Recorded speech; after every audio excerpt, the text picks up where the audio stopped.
Bonjour à tous. Eh bien, nous arrivons pratiquement à la mi-année 2022. Le moins qu'on puisse dire, c'est que on est dans une situation économique et financière particulièrement compliquée. Alors, le premier élément d'inquiétude pour les marchés, c'est la remontée de l'inflation. Donc, on a eu une phase de reprise économique extrêmement violente après le Covid, mais aujourd'hui, on a des tensions inflationnistes qui sont exacerbées par les désorganisations du commerce mondial avec ce qui se passe en Chine, et puis aussi par la hausse des matières premières, notamment de l'énergie et aussi de l'agriculture, qui fait qu'on a des niveaux d'inflation qu'on avait rarement vus depuis 40 ans en Occident. La question qui se pose, c'est est-ce que cette inflation va être durable ou pas? Pour l'instant, c'est un petit peu trop tôt pour avoir une conviction claire, mais toujours est-il que les banques centrales sont en train de remonter les taux d'intérêt, c'est surtout vrai aux États-Unis, et donc du coup les taux obligataires remontent franchement.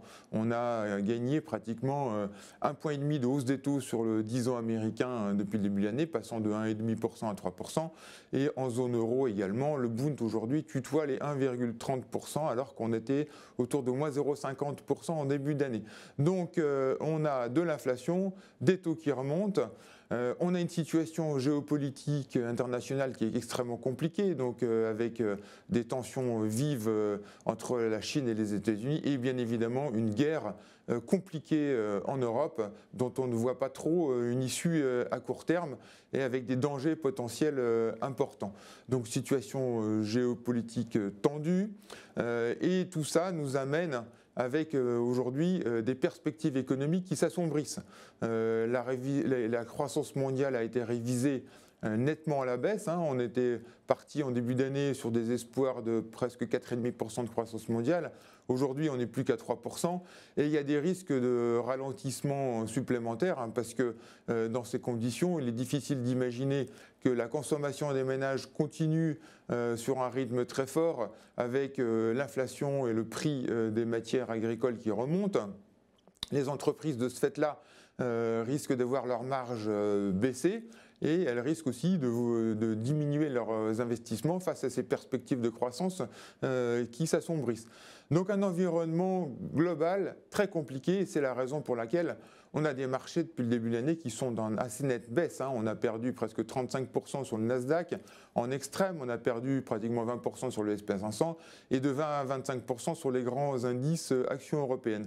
Donc, dans ce contexte, qu'est-ce qu'on peut voir de positif? Parce que sinon, on va continuer avec des marchés qui vont rester très compliqués. Il y a quand même deux éléments positifs, deux motifs d'espoir à notre avis.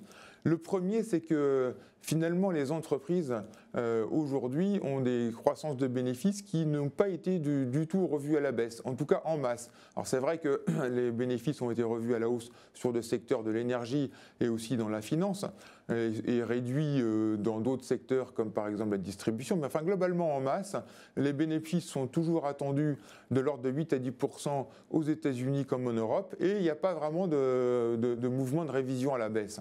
Donc ça, c'est le premier élément positif. Et le deuxième élément positif également, c'est que les marchés actions, aujourd'hui, leur valorisation est quand même assez basse. On a un PER à 12 mois attendu sur les actions européennes de l'ordre de 13, et on est à moins de 18 sur les actions américaines. Ça fait longtemps qu'on n'avait pas vu des valorisations aussi basses, et on a même un PE de 10 sur les actions chinoises. Pour plein de raisons qu'on connaît, les actions chinoises ont été particulièrement déprimées, et tôt ou tard, elles rebondiront franchement. Donc ça, c'est le premier élément positif. Et peut-être le deuxième élément positif, mais qui reste à confirmer, c'est qu'on aurait vu, peut-être qu'on a vu l'essentiel de la hausse des taux d'intérêt à long terme. Comme je le disais tout à l'heure, on a gagné 150 points de base sur le 10 ans américain.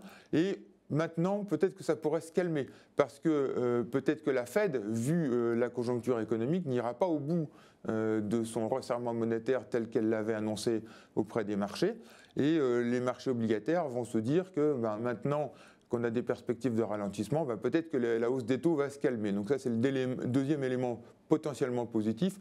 On aura probablement des indications sur ce deuxième sujet à l'occasion de Jackson Hole, la traditionnelle réunion des banquiers centraux qui se tient aux États-Unis à la fin du mois d'août.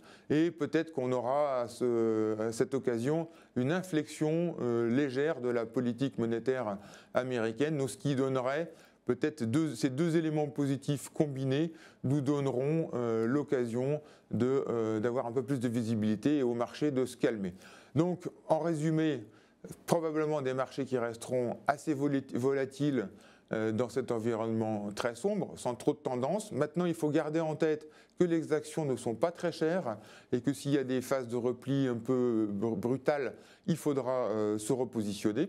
Sur le crédit, les taux ont monté et les spreads se sont écartés. On retrouve de l'intérêt, sans jeu de mots, pour l'investissement en obligations. Que ce soit sur le segment investment grade ou high yield. Les obligations émergentes, dans le même ordre d'idées, ne paraissent pas très chères avec des rendements de l'ordre de 6 à 7% sur le segment des dettes locales. Et puis sur les actions, comme je le disais, gardez un œil sur les actions chinoises qui sont probablement sous-valorisé. Il manque un catalyseur, peut-être en Chine on l'aura dans la deuxième partie de l'année avec la fin des confinements, la réouverture des économies et peut-être un plan de relance qui pourrait être annoncé d'ici le mois de novembre, mois qui sera très important puisqu'on aura le 20e congrès du Parti communiste et le gouvernement aura à cœur de donner une bonne image de l'économie. Donc voilà en résumé ce qu'on peut dire sur la situation particulièrement compliquée qu'on a aujourd'hui.